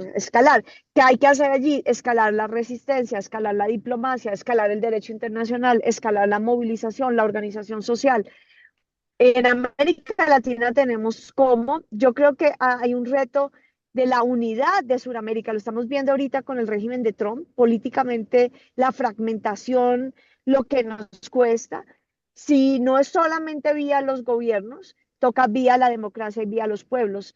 Cómo integramos las luchas y cómo integramos la percepción y la lógica de lo que estamos viviendo y el potencial de América Latina. Yo quería cerrar, pero voy a dejar una última cosa porque posiblemente en unos 15 minutos tengo que ya desconectarme, pero decirles que lo que hizo el presidente Petro en esa reunión con Donald Trump abre un posible camino en un juego con la potencia militar más grande del mundo que está dispuesta a invadir como hizo en Venezuela, está dispuesto a ser violento. Esa amenaza que es muy complicada, pero Petro abrió una conversación con ese régimen, muy complicado porque va a tocar manejarlo, y la resistencia de los Estados Unidos debe ser hoy parte de nuestra resistencia en América Latina, porque Estados Unidos debe intentar volver a un curso más democrático, pero esa propuesta del presidente Petro, que las energías limpias de Colombia pueden ser una forma de revitalizar la economía venezolana para una integración colectiva de todas las Américas, es un posible camino. Ahora es peligroso también porque obviamente estamos chocando contra lógicas en donde todavía mantenemos el sistema de explotación, inclusive si lo llamamos verde, pero frente a la amenaza militar ya en el Caribe, los barcos, la invasión, hay que buscar caminos que vayan abriendo el espacio político y no terminemos en cierres totales de la posibilidad del diálogo y de la cooperación. Yo lo dejo allí. Muchas gracias. Gracias a ti, Susana, por este análisis y claro que sin duda esa transición energética justa no se limita al cambio de las fuentes fósiles por renovables, sino que implica algo más allá de las transformaciones de poder, de los imaginarios de desarrollo, de las formas de consumo, de la organización de los trabajadores y trabajadoras y por supuesto el vínculo real en cada uno de los territorios. Muchas gracias. Damos paso también al compañero Patricio. Bienvenido, compañero, a este segundo momento. Muchas gracias. Sí, en realidad el tema de la transición es muy importante de discutirla, ¿no? Porque si bien es cierto, se está en esta transición energética que se ha hecho, ¿no? Justamente el Ecuador pasó por un momento parecido en la época del correísmo, en donde se pensaba esto por pasar, digamos, ¿no? Trascender del tema de extracción de combustibles fósiles, ¿no? Hacia otras formas de producción en cuanto al país y también al tema energético, ¿no? Yo veo un problema aquí, ¿no? Que ya lo hemos manifestado en algunos espacios, en algunos momentos se ha discutido, es justamente esta transición que tiene que ver con el paso de estas tecnologías limpias en cuanto al avance de la extracción minera, ¿no? Es lo que está pasando acá en el Ecuador, por ejemplo, ¿no? Que es una característica hoy por hoy, es que el petróleo cada vez existe menos. En el país ya no existe tantas reservas ni tanta producción como hace unos años atrás, y está pretendiendo el Estado en dar un salto en esta transición económica, incluso y con la transición energética ligada a nivel mundial, a la explotación de minerales, ¿no? Entonces tenemos minas de cobre, de litio que están generando, digamos, estos nuevos ingresos para el país en miras de generar baterías, ¿no es cierto? Para entre otros insumos para este paso de energía limpia, digámoslo así, ¿no? Que no es tan limpia. Entonces, eso es un problema que lleva acá a los países que estamos resistiendo, a los países que estamos, digamos, con todos estos minerales que se han denominado países a los cuales lo han llamado como países que tienen que estar en un marco de sacrificio, dicen, ¿no? O sea, tienen que sacrificarse para que otros puedan dar este paso en cuanto a la transición energética. Creo que eso es importante decirlo y en ese sentido existe sí un conflicto geopolítico, ¿no? Yo entiendo que es un tema de clase también, ¿no? Obviamente, van a lucrar siempre las empresas y las personas que tienen el poder, lo que están más acomodadas, pero sí es un tema geopolítico también, ¿no? O sea, aquí vemos la disputa entre grandes potencias, entre el imperialismo, que ya lo avisoraban hace muchos años atrás, cómo se van a repartir el mundo, ¿no? Prácticamente ya ni siquiera son países, son empresas que están peleando entre ellas para adueñarse de estos recursos, incluso de esta transición ecológica o de ahora este nuevo paradigma del cambio climático, transnacionales del capitalismo ecológico. Entonces sí vemos ahí, ¿no? Empresas chinas, por ejemplo, sobre todo de Taiwán, que están acá llegando con mucha fuerza a disputarse justamente estos espacios, estos territorios de sacrificio, con la finalidad de tener el control absoluto de la explotación de estos recursos no renovables. En un momento fue el petróleo, ahora son el tema minero, ¿no? Están empresas estadounidenses, ya se mencionó de Chevron, Chevron Texaco, que cómo vino acá y cómo utiliza el mundo, digamos, a su libre albedrío, a sus intereses para poder hacer de que se le rinda tributo o cuentas a esta empresa privada transnacional, ¿no? Lo que pasaba y Felipe comentaba en Argentina. Entonces vemos que sí, eso es un problema geopolítico, es un problema mundial. O sea, las empresas están manejando el mundo, ya no los estados, ¿no? Eso es fundamental entenderlo para saber con quién nos enfrentamos. Entonces, en ese sentido, vemos que el enemigo contra el pueblo, digamos así, es un enemigo común, son empresas transnacionales, ¿no? Que están ligadas a los estados, obviamente, que están ahí con muchos intereses detrás de el gobierno de Trump y de Putin y los gobiernos que están ahorita haciendo hegemonía en el mundo. De hecho, están favoreciendo los intereses de sus empresas. Frente a eso, ¿no es cierto? Nos queda como países, digamos, que estamos así a la cola del capital, ¿no? Seguir resistiendo, ¿no? Seguir haciendo de nuestros países países en donde aún existen otras relaciones sociales, otras relaciones de desarrollo, de convivencia, ¿no? De producción, que no son las capitalistas, ¿no? Que no son las capitalistas. O sea, aún tenemos esto en estos países que se los han llamado tercermundistas, no sé, del sur global ahora. Somos países que tenemos otras formas de relacionarnos y otras formas de ver esta política a nivel mundial.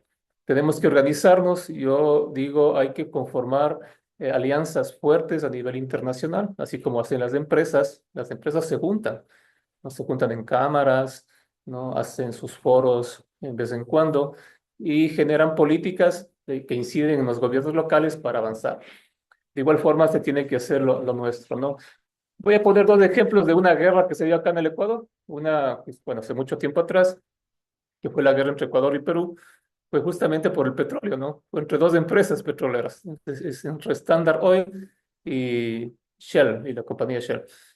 Se pelearon, hizo que se peleen dos países, ¿no? Y la última guerra que hubo, la del 2000, digamos, que fue la guerra igual de Ecuador y Perú, fue por un tema más bien ligado al tema de minerales, ¿no? Ahí la guerra del CENEPA se dio justamente por la cordillera del Cóndor, donde existe uranio, ¿no? Y el uranio digamos, un mineral radioactivo que justamente se ve esta transición energética, porque ya no es un combustible fósil, sino es un combustible radioactivo, atómico. Entonces eso genera, digamos, menos contaminación, entre comillas, a nivel mundial, menos en cuanto a la quema del combustible fósil, pero vemos cómo están incidiendo estas empresas australianas, por ejemplo, que son empresas mineras muy poderosas, empresas estadounidenses o chinas, están generando conflictos entre países para poder adueñarse de los recursos naturales, ¿no? Ese es un tema que tenemos que tener en cuenta.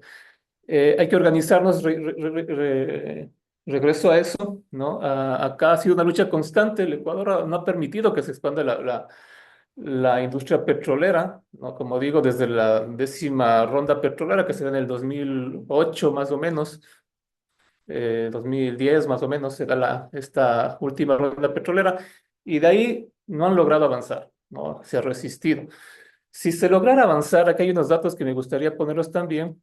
El Ecuador, con sus reservas que tienen, que son 4.934 millones de barriles, si se explotara todo el petróleo del Ecuador, serviría para un total de 18 días de consumo de energía en el mundo, ¿no? Es decir, nuestro petróleo, nuestras reservas de petróleo daría apenas 18 días al mundo, ¿no? Y esto lo haríamos de un tiempo de aproximadamente 10 años. Entonces vemos que no tenemos un petróleo que puede satisfacer las necesidades mundiales, ¿no? Al contrario, ¿no? O sea, el consumo es irracional y por eso van a devastar un país al dejar la contaminación que ya dejaron al norte solamente por satisfacer 18 días de consumo de energía a nivel mundial. ¿no? Y eso hay que ver dónde está consumiéndose la energía, porque no es que se consume en los países del sur global, sino sobre todo se va todo a los Estados Unidos y a las zonas de mayor consumo, ¿no? Eso nos deja en claro, ¿no? Que el capital para hacer de sí, digamos, un sistema que funcione, tiene que saquear los territorios a las personas de explotar para seguir acumulando, ¿no? Que es su objetivo final, la acumulación de la riqueza. Vemos que eso está sucediendo así. Acá en el país no han logrado avanzar y no lo van a lograr. No van a lograr a sacar esos 4 millones y un poco más de reservas. No van a poder porque la gente estamos organizados y estamos peleando para que eso no se dé. ¿No? Dicen, cada vez dicen, yo me acuerdo hace unos 15 años, capaz decían, tenemos 15 años de petróleo. Hace unos 5 años decían, tenemos 5 años de petróleo. Ahora, el último toque que les doy, dicen que tenemos 10 años de petróleo. ¿Y por qué se va alargando estos años de cuánto tiempo más de era petrolera tiene el Ecuador? Es porque la lucha de los pueblos no ha permitido que avance. O sea, cada vez estamos diciendo, este petróleo vamos a tener para toda la vida, ¿no es cierto? No se va a explotar reservas que están sobre territorios campesinos, sobre territorios indígenas, y así los pueblos lo han demostrado, ¿no? Eso es importantísimo, cómo se ha generado esta articulación alrededor de la explotación petrolera, y como resultado de eso tenemos el tema en cuanto al Yasuni, que fue una lucha popular en la cual se pidió que salga el bloque 43, ¿no? Que está manejado por una empresa estatal, Petroecuador, salga del Yasuni, de este parque nacional. Eso fue un hito histórico, digamos, para la lucha ecuatoriana y creo que también para un referente de la lucha a nivel internacional de cómo se logra, ¿no? Entonces, es decir, la expresión más alta de democracia, que es la consulta popular, hizo, ¿no? Que el pueblo ecuatoriano se manifieste en las urnas y diga, no queremos extractivismo, ¿no? No queremos un extractivismo que destruya la vida, que destruya la naturaleza. No queremos otras formas de desarrollo, queremos otras formas de producción, otras relaciones de producción. Entonces, como hemos visto, ¿no? Y como ya se lo dijo anteriormente, estas formas de producción es la que están devastando. Lamentablemente, hay sentencias, hay consultas populares, ¿no es cierto?, en relación al tema extractivo, tanto de minería como de petróleo, pero que estas políticas, ¿no es cierto?, gubernamentales, ligadas en el caso del Ecuador, muy cercanas a Estados Unidos, ¿no? Noboa tiene una relación muy cercana a Estados Unidos, hace que no se las cumpla, ¿no? Que de alguna forma existe un absolutismo aún desde el Estado, desde el Ejecutivo, digámoslo así, que controla los poderes del Estado para que estas sentencias no se lleguen a ejecutar. Para finalizar, lo diría que nos queda la organización. Esperemos que este foro motive, ¿no? A que los compañeros que estamos aquí participando, compañeras, nos podamos juntar y nos podamos fortalecer. Está esta plataforma, Pueblos contra el Extractivismo, que estamos luchando, digamos, por un mundo mejor, pensando en que hay otras formas, otras alternativas en cuanto a las relaciones sociales y productivas. Muchas gracias. Gracias a usted, compañero Patricio, que nos da esa claridad que el extractivismo fósil no es solo un modelo económico, sino una estructura de poder profundamente arraigada en la geopolítica global y en la historia de nuestros países, ¿no? Le damos la palabra al compañero Gregorio de la USO nuevamente. Les recordamos que tenemos 8 minutos para cada intervención. Muchas gracias. Sí, bueno, voy a empezar por algo importante y es que nosotros como organización sindical hemos, digamos que no solamente, voy a decirlo como se dice castizamente, no solamente hemos parido una empresa como Ecopetrol, sino que además hemos parido algunos procesos de los que hacen parte de las resistencias en Colombia en torno al extractivismo. Entonces, nosotros como tal hacemos parte fundamental con el compañero Moisés, quien ha liderado todos estos procesos también de transición y ambientalistas, Moisés Barón. eh, Él ha sido uno de los líderes fundamentales de la Alianza Libre contra el Fracking y pues es un tema reconocido que logró precisamente que a través de la movilización de los pueblos y de las organizaciones sociales, sindicales, populares y campesinas se prohibiera el fracking en Colombia. Eso es lo que tenemos hoy. La Mesa Mineroenergética por la Paz, que nació también precisamente después de la segunda Asamblea por la Paz que realizó la Unión Sindical Obrera con todas las organizaciones sociales, campesinas, indígenas y populares del país, y que esto dio el nacimiento de la Mesa Mineroenergética Social y Mineroenergética. Y pues ya vienen otros movimientos que han estado siempre también al frente de estos procesos, eh, como el Movice, que es el movimiento de víctimas, eh, comunidades afros, indígenas, indígenas como el CRI, eh, y pues lógicamente también está Censada Guaviva, el movimiento también que se creó, un movimiento que se creó también en Santander por la defensa del páramo de Santurbán, precisamente contra las empresas mineras y del oro especialmente, y el Congreso de los Pueblos, que siempre ha sido un proceso que ha estado al frente de la defensa de los intereses sociales y campesinos e indígenas, y que ha enfrentado a todos estos temas extractivistas que han desarrollado las multinacionales en Colombia. Pero quiero también énfasis porque algunos se preguntarán, bueno, ¿y qué tiene que ver el tema del Movice o de las víctimas o de lo que sea? Pues estos procesos mineroenergéticos en Colombia, pues es una receta para toda Latinoamérica, pero en Colombia fundamentalmente por el tema de la guerra, ha sido uno de los combustibles para la guerra. ¿Cierto? Entonces, nosotros tenemos alianzas fuertes de las empresas extractivistas con el paramilitarismo. Las empresas del oro del nordeste antioqueño, donde han asesinado líderes sociales que se han opuesto al extractivismo del oro, que funcionan como repúblicas independientes.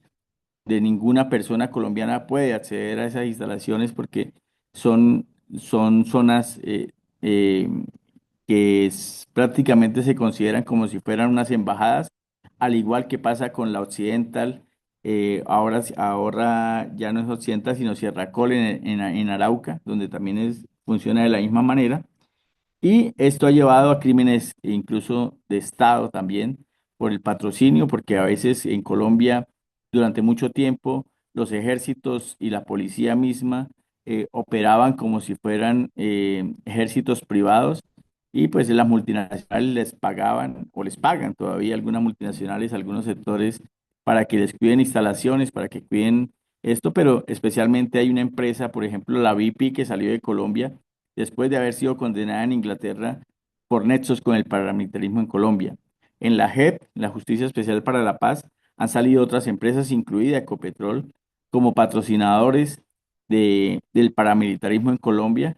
Y esto pues nos lleva a un tema de lo que nos exponemos o lo que exponen los líderes sociales y sindicales en este país por enfrentar a estas multinacionales que no solamente hacen un daño ambiental, sino que además de eso también están dañando los tejidos sociales, ¿sí? Y aquí trato de engranar un poco con lo que planteaba Susana y planteaba el compañero Felipe, y es que las transiciones como tal deben ser totales, y totales es que también un componente que debe cambiarse es el beneficio económico por el tema energético. Y ya que voy con esto, voy a poner un ejemplo que es un derecho fundamental supuestamente en nuestra Constitución Política de Colombia, como es el acceso a la energía eléctrica. Y no basta solamente con cambiar de fuente, sino es cambiar el modelo para que el tema de la energía eléctrica realmente sea un derecho. Y nosotros hemos construido como empresa colombiana de petróleos grandes granjas eléctricas en los llanos y en otras partes del país, pero finalmente tenemos que entregársela a las multinacionales de la energía eléctrica, que son las que cobran, a las operadoras que cobran la energía, y el kilovatio no baja, no disminuye. Entonces creo que ese enfoque también debemos dárselo, y sabemos que la estructura que se creó en países como Colombia, gobernada por la derecha durante muchos años, ha sido difícil de modificarse por este gobierno, porque son estructuras de 200 años que tienen incrustadas todavía personas, a pesar del gobierno que tenemos, que impiden, el modelo impide que la energía, por ejemplo, tenga una disminución a pesar de los grandes esfuerzos que se ha hecho de parte de ese gobierno para que baje el kilovatio de energía. Y de esa misma forma, pues nosotros creemos que una de las cosas que debemos hacer es algo que a veces pasa desapercibido, pero que fue un gran punto de resistencia que hizo, hablando de lo que dijo la compañera de Venezuela, Hugo Chávez.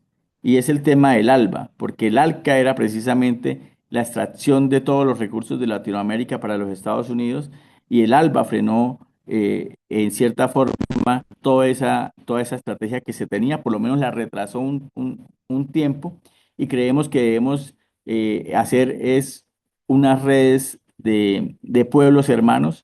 Insisto en algo que de pronto ya estoy volviéndome como disco rayado y es en que debemos empezar con una universidad obrera latinoamericana que nos permita precisamente que sea un enfoque precisamente para las líneas y carreras de la transición, pero también sociales que nos permita a nuestros campesinos y a nuestras campesinas y a nuestros indígenas formarlos en temas precisamente alternativos, como lo decía Susana, de una economía diferente al extractivismo.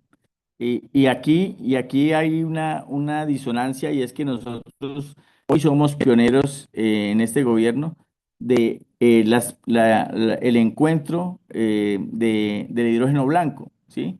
Y el hidrógeno blanco se extrae igual que el petróleo, solamente que es un recurso renovable, pero que es extraído, hay que perforar, hay que hacer un proceso de taladreo igual, similar al del petróleo. Entonces, hay que revisar estas formas porque sería también un tema de extractivismo, solamente que pues la huella de CO2 pues sería diferente. Y también hay que resaltar las inversiones que se han hecho hoy en Ecopetrol para crear la planta de hidrógeno más grande de Latinoamérica, 25,8 millones de dólares, que permite producir 800 toneladas de hidrógeno verde al año y reduce más o menos 700 toneladas de CO2 que van a la atmósfera. Entonces también hay que reconocer las cosas que se han venido haciendo y sobre todo también hay que rechazar todo el tema de la política extractivista y que arrasa con todos los pueblos en Latinoamérica. Nosotros en los años, empezando los años 2000, podíamos hacer una comparación del mapa de los proyectos, megaproyectos mineroenergéticos del país y las grandes bases paramilitares en Colombia y era similar, era exactamente lo que nos dejaba un contexto de que el paramilitarismo en Colombia no fue un movimiento contrainsurgente, sino fue simplemente un movimiento de despojo de los territorios para entregárselo a las multinacionales y a los grandes terratenientes y grandes emporios en Colombia. Muchas gracias. Gracias, compañero Gregorio. Vamos a darle paso a la compañera Leonelis de Venezuela.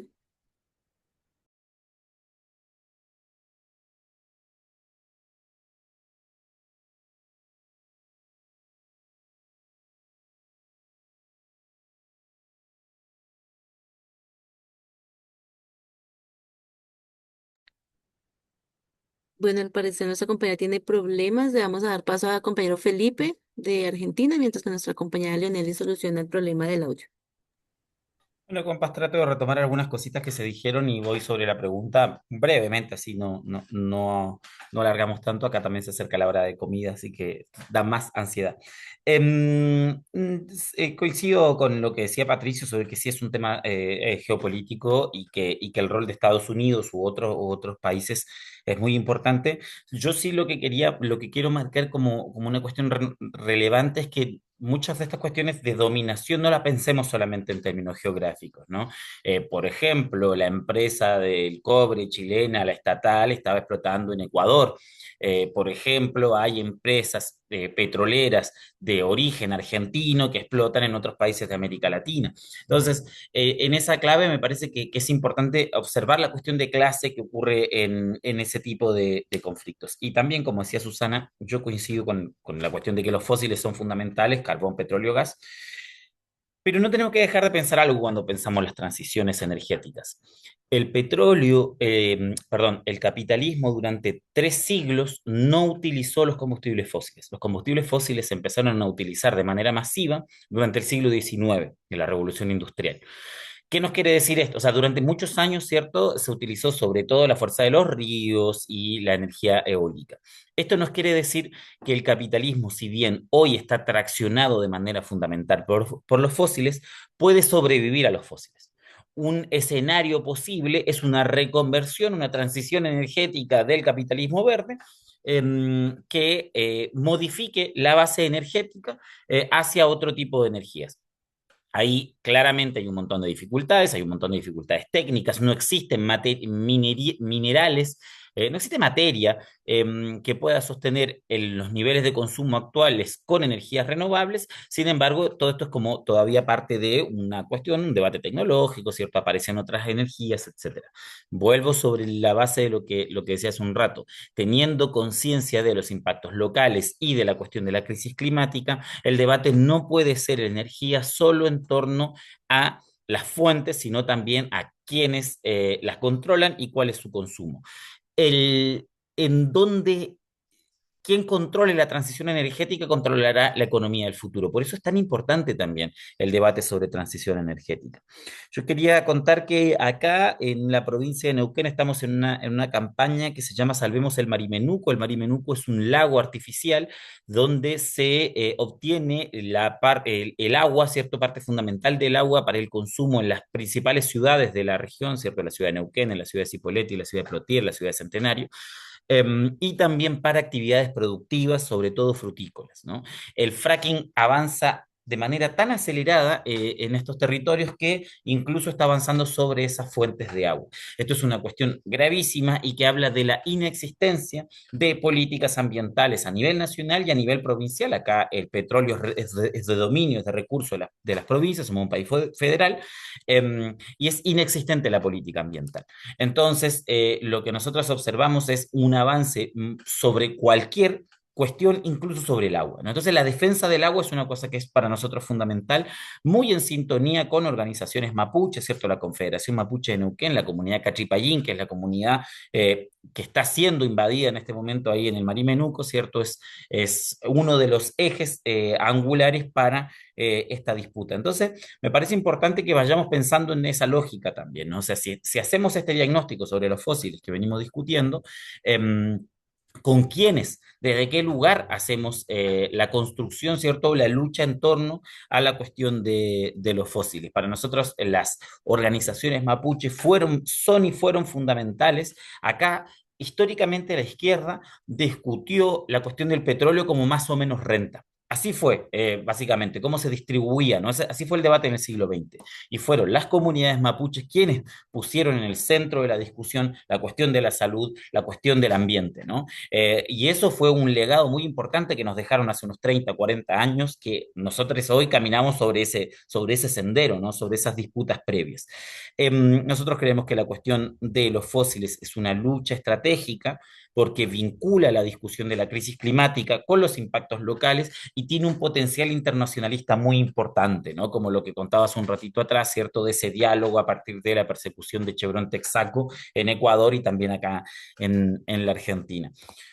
Pensando en experiencias prefigurativas, nosotros acompañamos, ¿cierto?, un proceso muy puntual de 2 barrios en el conurbano de la ciudad de Buenos Aires, el barrio Crisol y el barrio Norita Cortiñas, en donde en la construcción de estos barrios, uno de ellos viene de un desalojo brutal que ocurrió hace 6 años atrás, en la localidad de Guernica, y en el pensar esos barrios, ¿cierto?, en el pensar el hábitat, hemos puesto en discusión también la energía, así como ponemos en discusión el agua, así como ponemos en discusión el acceso a servicios que son derechos. Entonces, ahí estamos buscando, ¿cierto?, formas de construcción de energías comunitarias en esos barrios para resolver a la vez que el problema de la vivienda, la cuestión de la energía. Son experiencias muy concretas, muy, muy, muy iniciales, pero pero que sin embargo para nosotros tienen un potencial muy importante en la línea como por ejemplo ocurre en México con la Asamblea Nacional de Usuarios de la Energía Eléctrica, vinculada al Sindicato Mexicano de Electricistas, que son organizaciones, ¿cierto?, que desde el lugar del consumidor, de la consumidora,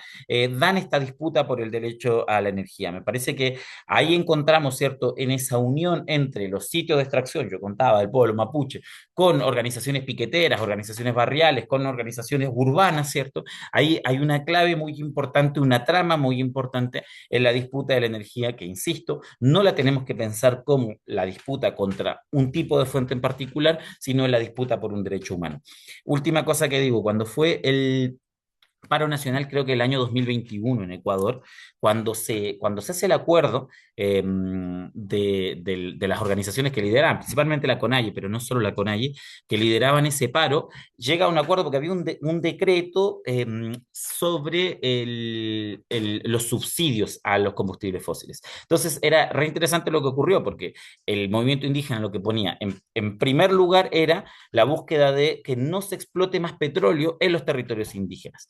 Pero el segundo punto era tirar abajo el decreto para que no fueran tan caros los combustibles fósiles que son fundamentales para las actividades productivas campesino-indígenas en Ecuador. Entonces, ahí hay una aparente contradicción si uno lo mira, porque uno quiere que el petróleo sea más barato, pero al mismo tiempo, o que permita las actividades productivas, pero al mismo tiempo quiere frenar la explotación petrolera en los territorios que son sensibles. Para mí ahí hay una clave que es fundamental y no es una contradicción, que tiene que ver con que en un mundo degradado como en el que vivimos, en un mundo con la crisis climática con la que vivimos, ¿quién se va a quedar con los recursos que existen? ¿Esa energía se quiere para la especulación de unos pocos o la necesitamos para las actividades productivas? No es lo mismo quemar petróleo para viajes en jets privados que para la producción agraria campesina. Son discusiones completamente distintas y tienen que ver con el valor de uso que tiene la energía. Entonces, poner la discusión en esa clave me parece que es fundamental en el contexto actual en el que vivimos. Yo creo que ejemplos como las luchas que se han dado, las luchas indígenas y campesinas en el Ecuador son muy importantes para pensar en cómo le ponemos un freno a los fósiles, que no es más que un freno al capitalismo. Gracias, Felipe. Bueno, la compañera Leonelis de Venezuela tuvo problemas de conectividad. No sé si los compañeros, compañeras, compañeros que están conectados tienen alguna pregunta. Si quieren escribirlo en el chat o si quieren abrir su micrófono, la pueden también realizar.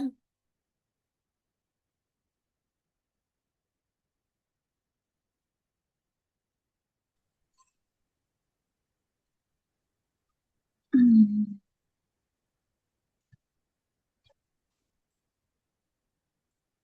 Hola, buen día. Buenos días, compañera, ¿cómo está? Muy bien. Mi nombre es Constanza Carvajal, de Mocoa, Putumayo, la Amazonía colombiana. La verdad fue muy interesante el evento, me llama muchísimo la atención y gracias por los aportes de el compañero Patricio de Ecuador. Da una perspectiva supremamente interesante frente a cómo nos involucran en la guerra, ¿no? Cómo estamos pendientes en la guerra. Creo que Susana se retiró, pero frente a los temas de la COP, si bien, digamos, nosotros participamos, hago parte de la Juntanza de Guardianes de la Andino Amazonía. Nosotros estamos en un proceso de resistencia porque aquí en las montañas de Mocoa hay una empresa canadiense registrada en Colombia como Libero Cobre. Hace poco cambió su nombre como la Gigante del Cobre, pero en realidad sabemos que allí hay otros minerales.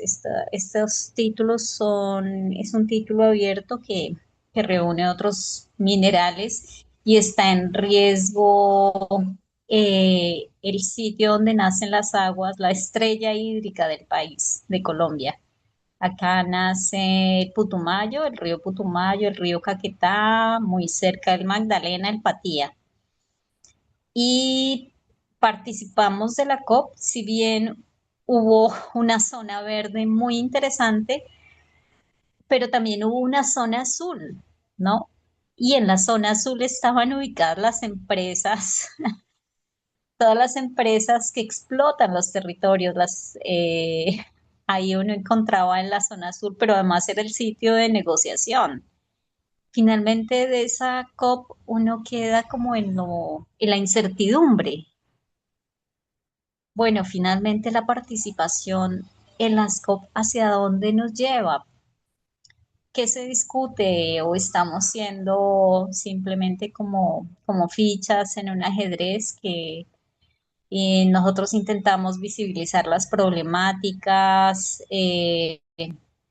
recibimos toda clase de descalificativos por parte de las empresas y de la gente que está de acuerdo con el extractivismo? Mm, Está en juego todo el tema de la biodiversidad y aquí en Mocoa está en juego el agua, pero digamos, es la voz disonante, ¿no? Que se negocia en las COP. Y lo otro que, pues también igual yo me negué a participar en la COP que nosotros participemos como guardianes en la COP de Brasil, de Belén. Primero porque las COP están fraccionadas, ¿no? Por temas y el ecosistema o el planeta es uno solo y, y lo otro es el gran impacto en Belén que iba a tener la COP. Entonces, si bien, digamos, somos como dicen compañeros, somos un microorganismo frente a todo el planeta, pero creo que también las posturas políticas también digamos, son prioritarias tenerlas en cuenta.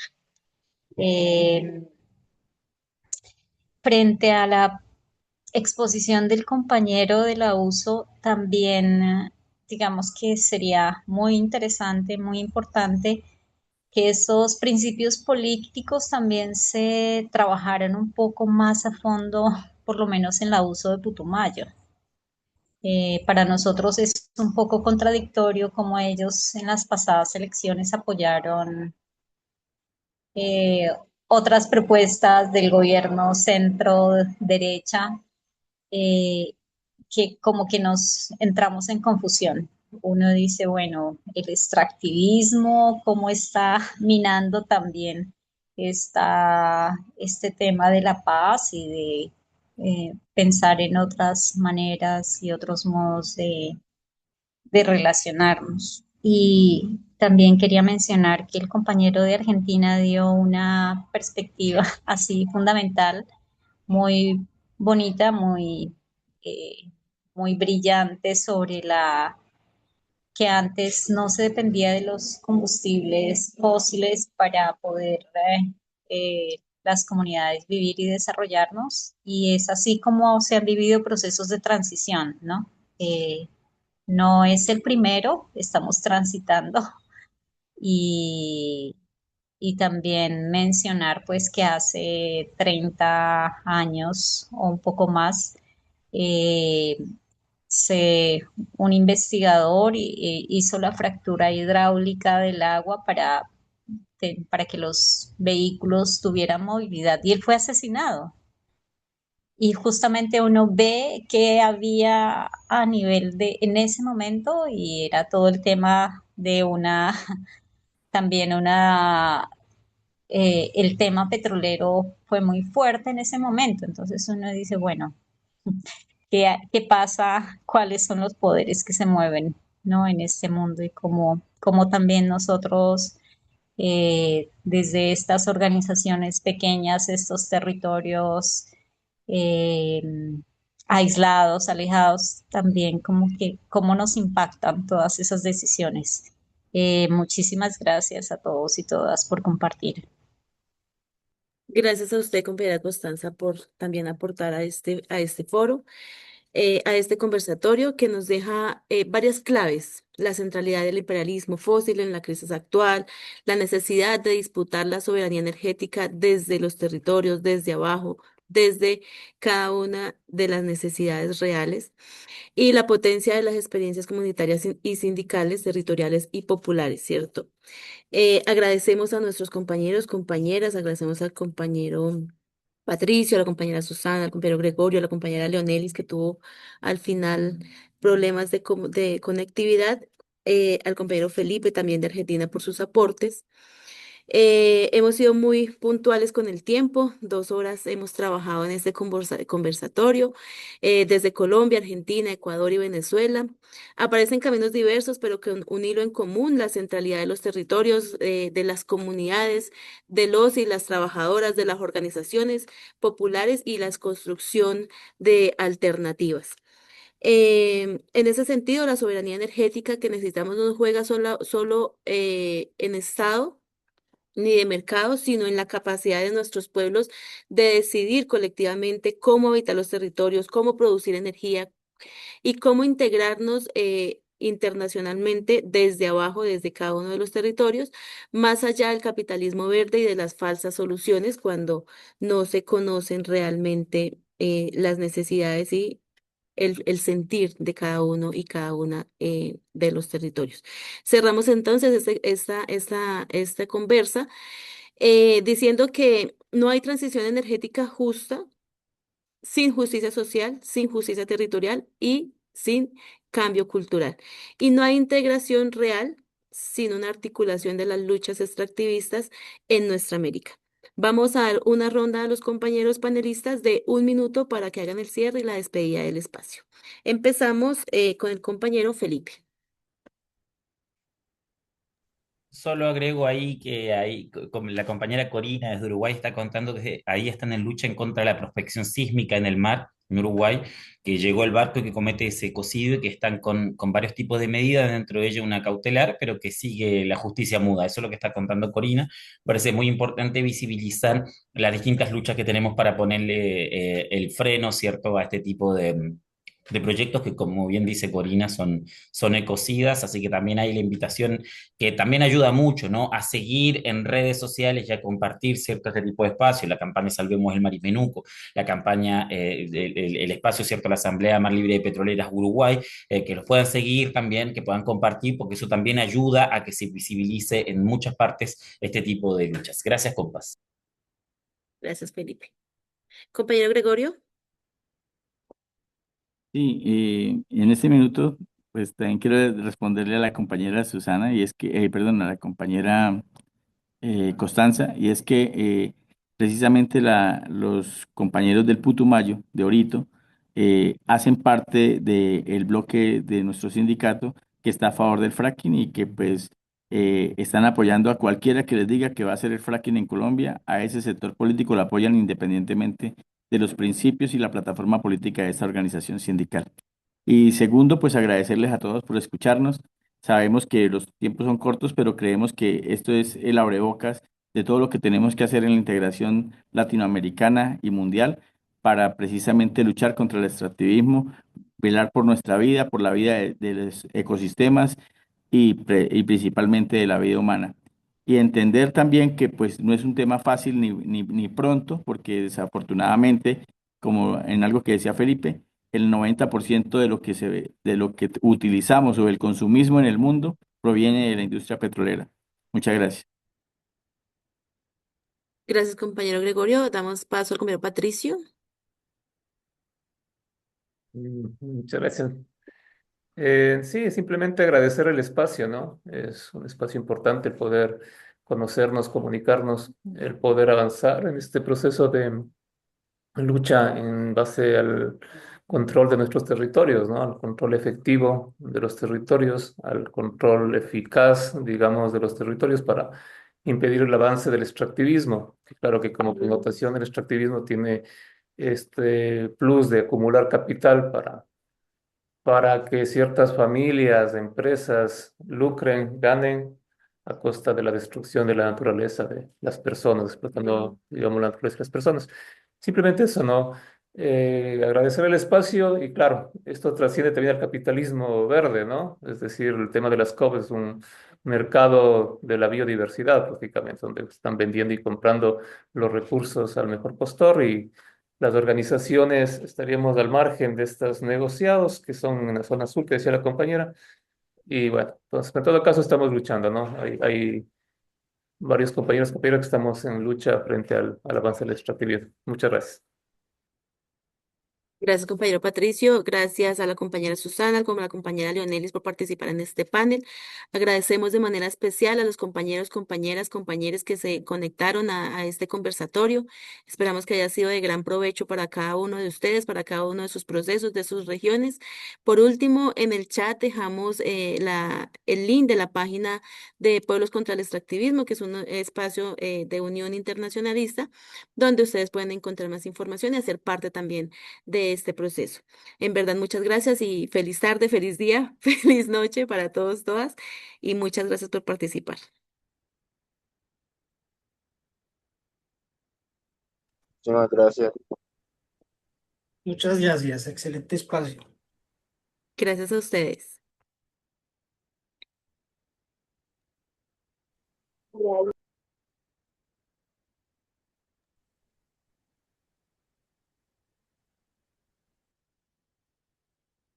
Vale.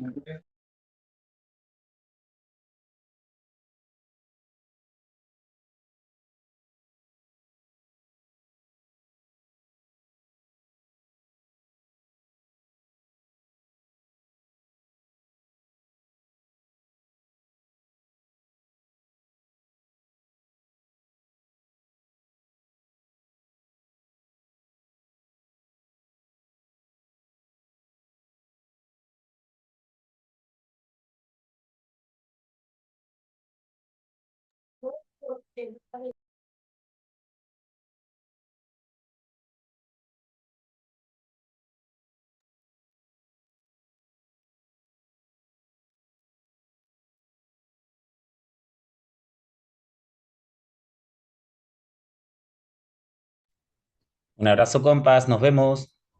Adiós, Felipe. Chau, chau. Gracias, Felipe, chao. Maruen, gracias. Kevin, muchas gracias. Nada, a ustedes. Eh, Gregorio, gracias. sí, la verdad es que ha estado muy bien, sí, sí, Hubo sí. buena participación. ¿Cuántos asistentes tuvimos? En algún momento habían hasta 40 personas conectadas, pero ha sido fluctuante. Ahora al final habían 30, en algún momento había 36, o sea que, bueno, Maruen, muchas Eh, gracias. por ahí nada. Susana nos pidió el favor que ella tenía que desconectarse, pero que quería que le compartiéramos